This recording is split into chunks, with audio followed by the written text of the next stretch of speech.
બોલો સદારામ બાપાની, બોલો ઠાકોર સમાજની, બોલો કુબેશ્વર મહાદેવની.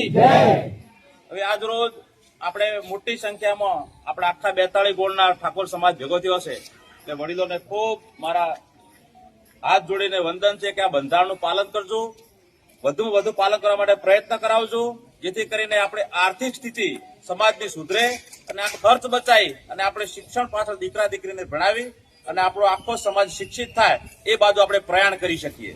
એટલે આજે બધા ચર્ચા કરી, સમાજના બધા લોકો ભેગા થઈ, આગેવાનોએ વડીલો જે ચર્ચા કર્યા પ્રમાણે જે મુદ્દા નક્કી થયા છે એ હું તમને જાહેર કરું છું. એમાં સૂચનો કોઈના સમાજના હોય, કોઈ પણ વડીલના સૂચના આવવા હોય તો હજુ સૂચનો આવકાર્ય છે. આ બધા સૂચનો આવી ગયા પછી આને પુસ્તિકા સ્વરૂપે આપણે બહાર પાડવાના છે અને મોટી સંખ્યામાં એક જ જગ્યાએ ભેગા થઈ અને